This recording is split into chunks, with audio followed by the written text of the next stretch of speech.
Alors, salut les amis, bienvenue sur Bomboma TV, je m'appelle Bomboma.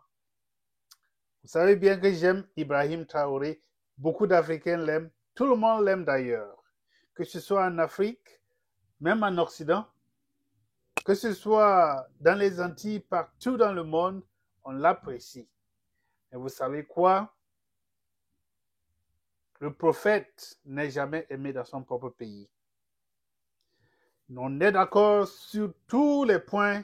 Bon, nous avons nos raisons d'aimer Ibrahim Traoré. Mais vous savez bien qu'il a aussi ses détracteurs. À part les colonisateurs, la France bien sûr, quelque part les États-Unis, qu'est-ce qu'on reproche à Ibrahim Traoré? Qu'est-ce que les détracteurs de Ibrahim Traoré disent contre lui? Quels sont les arguments qu'ils utilisent pour affaiblir sa popularité dans le monde entier? Aujourd'hui, nous allons couvrir ce sujet et nous savons bien que toutes ces allégations sont fausses et que ce n'est pas fondé, c'est basé sur certainement les gens de l'ancien régime qui n'ont jamais travaillé pour les Burkinabés ou bien les Africains en général, qui ont ces genres d'arguments, qui portent ce genre d'accusations à l'endroit de notre Ibrahim Traoré. Donc, je vais vous montrer ce que ces gens-là disent et je vais vous dire de ne pas y croire. Si vous pouvez être prophète, d'abord, Ibrahim Traoré n'a pas changé son salaire depuis qu'il est devenu président. Il garde le même salaire qu'il avait quand il était toujours à un niveau plus inférieur. Vous savez, il fait des projets d'envergure pour le Burkina. En moins de 3 ans, il a fait des choses que le Burkina n'a jamais réalisées depuis la colonisation. Il combat tous les jours, sa vie est en danger tous les jours, mais ses propres concitoyens ont des idées sur lui. Eh bien, on peut comprendre que c'est la liberté d'expression, on peut comprendre que les gens peuvent dire ce qu'ils veulent dire parce que le moment ne les arrange plus. Pendant des années, ils ont commis des crimes, ils ont maltraité les autres camps. Maintenant que ce n'est plus sous leur contrôle, ils auront des choses à dire. Alors, allons-y en détail sur ce que ces gens-là disent contre Ibrahim Traoré, ce jeune qui aurait pu jouir de sa liberté, voyager de gauche à droite comme les autres présidents le font, les autres présidents de la sous-région le font. Mais le gars, il va même sur le champ de bataille, il se bat pour son pays. Les Burkinabés disent, vous allez au Burkina aujourd'hui, vous allez voir la différence entre ce pays et les autres pays de la sous-région. Quand vous commettez une infraction sur la route, par exemple, vous conduisez, vous êtes en moto, en voiture, on ne vous fait pas payer un ticket, on vous fait travailler. Les policiers n'empochent plus les raquettes. Ils travaillent efficacement pour le développement du pays. Et les gens trouvent quelque chose à dire contre ce jeune homme qui risque tout, qui risque sa vie tous les jours pour une bonne conscientisation de la personne noire en Afrique. Alors, regardons ceci. Regardons ça. Alors, les amis, il y a de courtes vidéos ici et là, mais aujourd'hui, nous allons lire un article de ce site web qu'on appelle mondeafrique.com. Et le titre, c'est Burkina, Ibrahim Traoré installe sa famille au pouvoir. Et ceci était publié par la rédaction de Monde Afrique le 22 janvier 2024. Ça veut dire qu'il y a au moins un an de cela qu'ils ont posté cette publication. Donc, Ibrahim Traoré avait environ, disons, moins de 2 ans de règne au Burkina Faso. Et déjà, à ce moment, ils ont trouvé quelque chose à dire sur sa façon de gouverner. Donc, il accuse déjà de népotisme, d'installer sa famille au sommet de l'État. Donc, dans ce pays où l'insécurité, bien la vie du président est à risque tous les jours. Il l'accuse de mettre ses frères et sa famille autour de lui. Donc, nous allons lire l'entièreté de la publication pour que vous puissiez juger vous-même si ce sont des calomnies, ou bien si ce sont des faux quarts, ou bien c'est la vérité. Donc, après un énième complot déjoué contre sa personne il y a 4 jours, et l'arrestation des militaires et civils soupçonnés de vouloir sa perte, Ibrahim Traoré s'en remet plus que jamais au cercle de sa famille proche pour continuer de gouverner le Burkina Faso d'une poignée de fer. Vous entendez ceci? C'est une publication qui a de mauvaises intentions. Ce sont des gens très mal intentionnés. Ils ont faim et ils ne peuvent plus retrouver les miettes qu'ils bouffaient avant. Ils ont gardé les Burkinabés sous la dépendance. Le petit cercle qu'ils bouffaient avant ne peut plus bouffer. Et ils trouvent déjà à commenter sur la présidence du président Ibrahim Traoré. Donc, la personne qui a rédigé ceci s'appelle Serigne Delaya. Je ne sais pas s'il est burkinabé ou bien s'il est sénégalais ou qui que ce soit, mais c'est un gars mal intentionné. Dans l'esprit de la liberté d'expression, il a pu écrire des choses par-ci, comme ceci là. Regardez, on va poursuivre, on va continuer par lire ce qu'il a dit. Il se dit héritier de Thomas Sankara, lève le poing gauche et psalmodie quelques slogans révolutionnaires. Les panafricanistes nostalgiques du grand leader burkinabé l'ont vite reconnu comme tel. Et pourtant, inutile de gratter longtemps pour se rendre compte non pas des différences, mais des contradictions profondes entre les deux hommes. La conception du pouvoir de Thomas Sankara n'a rien à voir avec celle du capitaine Ibrahim Traoré dit IB. Le premier a refusé d'associer ses signes à la gestion du pouvoir. Le second ne fait que ça. Vous voyez ça? On l'accuse déjà de constituer son cercle direct des membres de sa famille. Qu'est-ce que vous voulez? Ces gens mal intentionnés. Ces gens gouvernés d'ailleurs. Alors, il continue. Autour d'Ibé, dans l'ancienne bâtisse coloniale du quartier Koulouba de Ouagadougou, qui fut longtemps le siège de l'autorité, jusqu'à la construction depuis 2000 de l'immense et moderne palais de Koziam, c'est la famille qui règne. Donc, vous voyez, la jalousie. Les personnes de mauvaises intentions sont toujours jaloux. Ils l'accusent, ils sont déjà jaloux que ce jeune-là vive dans un immense, dans un palais immense de Koziam. L'aîné, on parle de l'aîné du président Ibrahim Traoré. On dit que l'aîné Inoussa Traoré a été, dès la cession au pouvoir de son frère, nommé haut représentant du président au poste non prévu officiellement, mais qui fait de son titulaire un vice-président de fait, avec des rôles officiels désormais connus. Le frère Kadé Kassoum Traoré n'a lui officiellement aucune fonction, mais son petit bureau attenant à celui du président ne désemplit pas, selon les assidus du palais. Donc ça veut dire que notre écrivain, notre journaliste, soit dit journaliste, a déjà des sources au palais du président qui lui rapporte ces genres de choses-là. Il dit que, mais son petit bureau attenant à celui du président ne désemplit pas selon les assidus du palais. Vous voyez ça? Des jaloux. Ils vont maigrir et ils vont mourir aussi. Donc, il montre bien sûr la photo du grand frère du président Ibrahim Traoré et il continue à dire, les frères Traoré se sont partagés des rôles. L'aîné épaule le président dans les fonctions politiques. Il dirige un shadow cabinet qui réunit régulièrement le poids lourd du gouvernement pour délibérer sur les dossiers officiels et préparer les décisions présidentielles.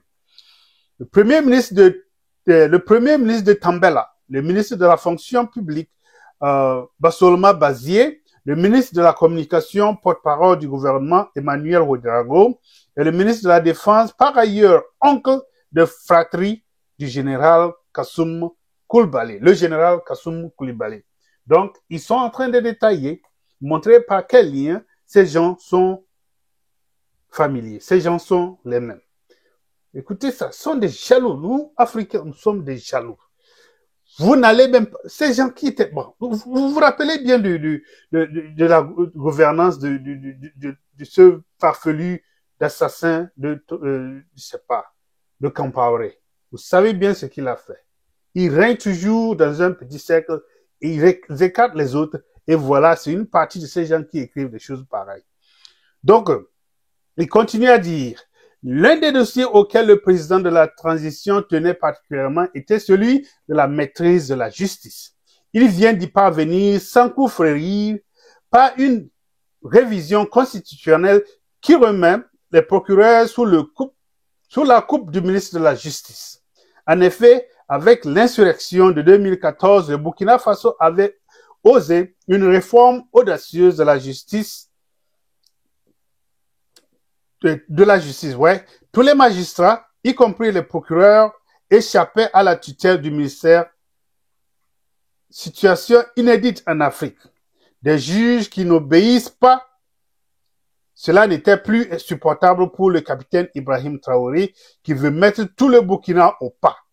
La réforme de la Constitution lui permet désormais de dicter ses volontés aux juges et de légaliser les enlèvements des dissidents qui commençaient à devenir problématiques pour le régime. Vous voyez ça. Ceci a été rédigé en janvier 2024. Depuis janvier 2024 jusqu'à nos jours, on ne sait pas combien est-ce que le jeune président s'est battu pour garder le Burkina Faso comme une nation indépendante. Et des gens, des soi-disant journalistes, viennent écrire des choses pareilles. Vous voyez ça? Il continue. Inoussa Traoré est aussi l'interface du capitaine avec des hommes d'affaires et les partenaires spéciaux du pays. Il a installé pour cela un ministère des Affaires étrangères bis. En août 2023, à l'insu d'Olivia Rwamba, la ministre des Affaires étrangères de l'époque, il a établi des documents diplomatiques à l'intention du prince saoudien pour une visite officielle qui vit Inoussa Traoré bombarder haut représentant du président de la transition. Agacé, les services de la ministre avaient complaisamment fuité l'information. Inoussa Traoré en avait été fortement contrarié et s'est vengé à travers la publication de photos compromettantes de Madame Rwamba. Depuis cet épisode, la ministre se savait en sursis le 18 décembre, alors qu'elle était en visite officielle en Serbie. Elle a appris son limogeage du gouvernement. Vous voyez quoi? Ça veut dire que cette ministre-là n'était pas bon pour le Burkina. Cette ministre-là travaillait dans les deux côtés. Cette ministre-là faisait des choses.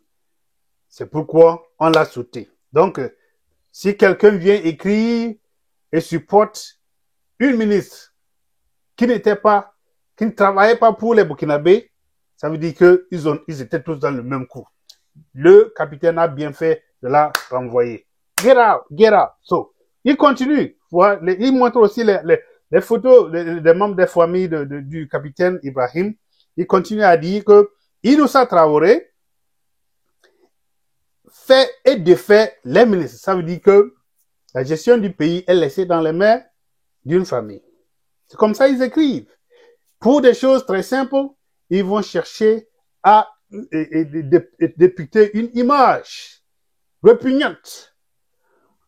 Une image qui fait croire que Ibrahim Traoré vient de faire quelque chose de mortel. Vous comprenez? Inoussa Traoré fait et défait les ministres. Son jeune frère Kassoum, lui, gère la rue. Il anime les entretiens et les myriades d'organisations de la société civile que les Burkinabés appellent les Wanyaya. Du mot d'ordre de ralliement des partisans du capitaine mobilisés en continu depuis le mois de septembre 2023. Les projets de coup d'État réels ou imaginaires déjoués ne se comptent plus. Les Wanyaya, au moins autant que les militaires sont la base sociale du pouvoir du capitaine Ibé. Vous comprenez? Cet écrivain, ce soi-disant écrivain dit que les coups d'État contre le capitaine Traoré sont imaginaires. Je suis sûr qu'à ce moment-ci, il a déjà changé d'avis. S'il n'a pas changé d'avis, qu'il réponde à cette vidéo et que nous allons lui dire qu'il est mal élevé, qu'il est mal appris, qu'il est apatride, qu'il n'aime pas le Burkina. Donc, il continue à dire que le 1er octobre 2022, alors que la victoire n'était pas encore choisie clairement, n'avait pas encore choisi clairement son camp et que les rapports de forces militaires étaient largement en sa défaveur, le capitaine Traoré, inconnu de la majorité des Burkinabés, lance le premier mot d'ordre contre la France. Il accuse les soldats français de la force Sabre stationnée à Camboisin d'avoir donné refuge au lieutenant-colonel Damiba que ses camarades et lui tentent de renverser. Cette stratégie fut payante. Bien sûr, si ça a payé, ça veut dire que le capitaine savait ce qu'il faisait. Le capitaine comprenait que ces soldats français qui résidaient là-bas ne travaillaient pas pour le Burkina Faso. Et le capitaine Damiba non plus. On a bien fait de l'avoir sauté le plus tôt que possible. Vous comprenez, non? Donc, des milliers de jeunes perfusés à la nouvelle idéologie panafricaine anti-française prennent d'assaut les rues de la capitale et font tomber le lieutenant-colonel Damiba, contraint de signer sa lettre de démission. Il a été contraint de signer sa lettre de démission. Qu'est-ce qu'il a fait s'il ne signait pas? Il a resté au pouvoir, on a épargné sa vie. Il n'a qu'à dire merci. Merci d'avoir épargné ma vie. Parce que des gens de tel, on ne veut plus des gens pareils en Afrique. Vous comprenez, non? Ils ont même rebaptisé les ronds-points des Nations Unies dans le centre de Ouagadougou en rond-point Ibrahim Traoré. Ils se sont organisés en associations et en fédérations, comme celle des leaders panafricains dirigés par les radicals Mohamed Sino, arrêtés et emprisonnés par la suite pour avoir appelé au meurtre de journalistes et accusé la gendarmerie de sabotage de la lutte antiterroriste. Ces associations poussent comme des champignons. Elles vivent largement des subsides que distribue Kassoum Traoré, qui évolue entre deux principales villes du pays, Ouagadougou, la capitale politique, Bobo Dioulasso, la capitale économique, pour veiller sur les mobilisations, régler les querelles des personnes et satisfaire de nombreuses doléances financières des nouveaux entrepreneurs politiques. Parmi eux figurent parfois les aventuriers qui ont disparu avec la caisse. Mais ce sont les risques du métier et le jeune Kassoum Traoré semble plutôt bien s'en débrouiller jusqu'ici. Comprenez, non? Jusqu'à présent, on comprend que c'est la liberté de presse, la liberté d'expression, on peut dire ce qu'on veut. Mais en janvier 2024, à peine, disons, moins de 2 ans après la prise du pouvoir, ce gars qui a écrit ce message n'avait pas le droit d'écrire des choses pareilles. Donc, on montre en photo un soi-disant oncle du capitaine Traoré et ils disent que cet oncle-là, qui est général Kassoum Koulibaly, qui est l'oncle du président, a été promu général de brigade au dernier trimestre 2023 et Kassoum Traoré était jusqu'à l'avènement de son neveu un officier sans relief, connu plutôt pour ses frasques sur les réseaux sociaux sous le surnom de Koulkas. Nommé ministre en charge de l'armée dans le premier gouvernement d'Ibrahim Traoré, il a pour mission de maîtriser les officiers supérieurs. Ces derniers n'ont toujours pas digéré d'être placés sous les ordres d'un capitaine n'étant pas issu de surcroît de la prestigieuse école militaire des enfants de troupe.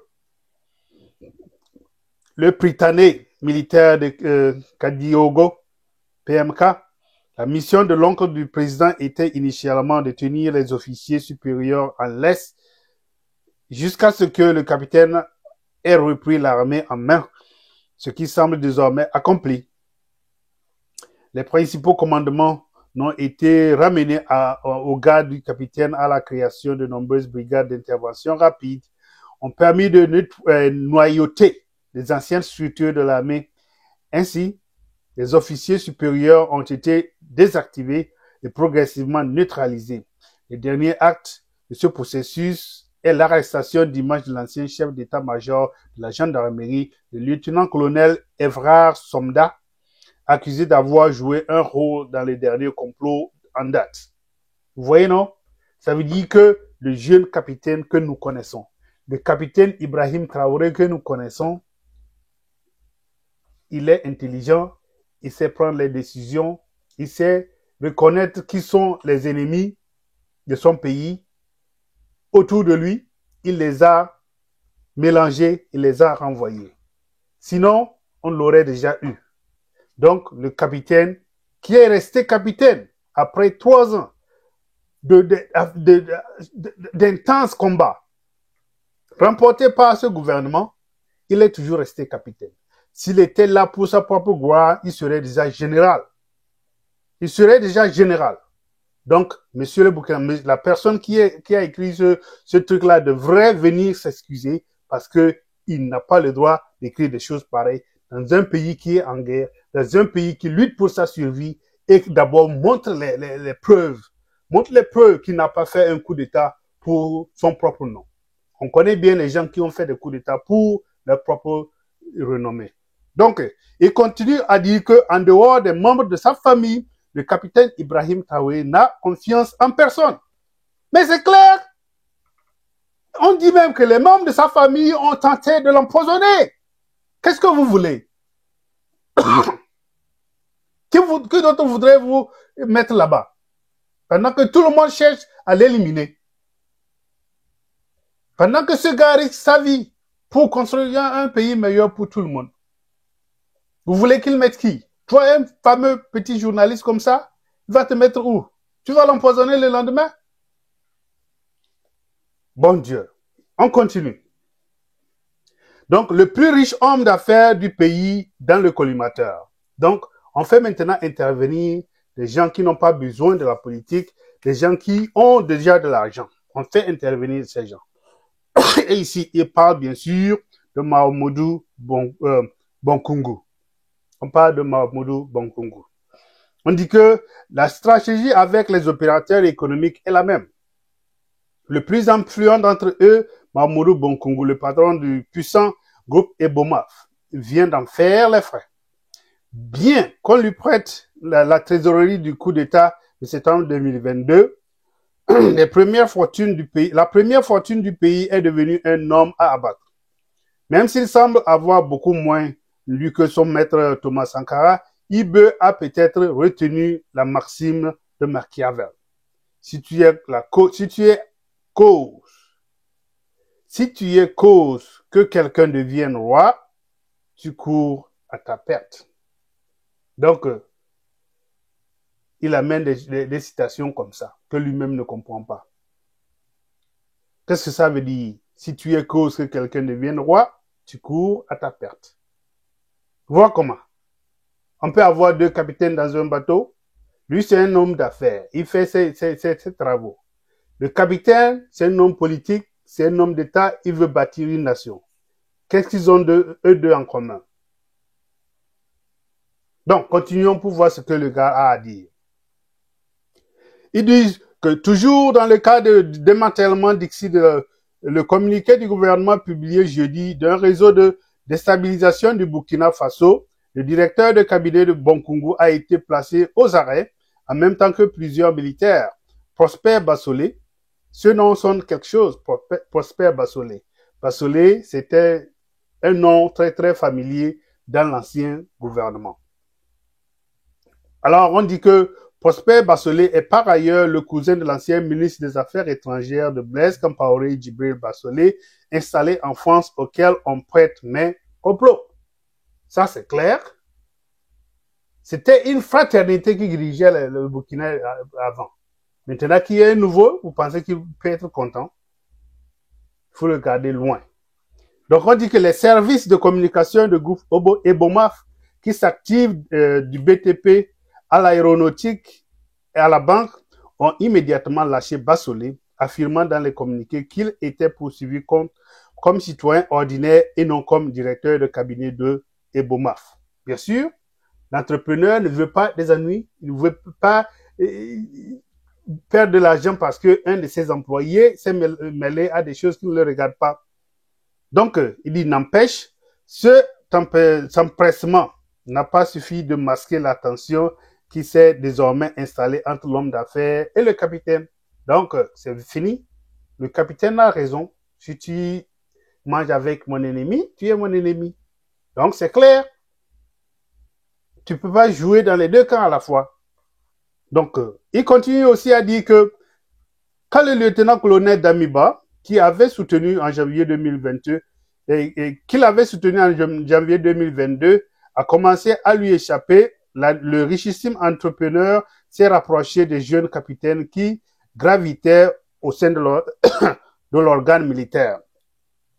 C'est bon Congo, semble-t-il, qui appelle son ami le président bissau-guinéen Sissoko Embalo et lui passe le capitaine Ibrahim Traoré, alors chef du régiment d'artillerie de Kaya, pour décrire un Damiba qui ne les écoute plus.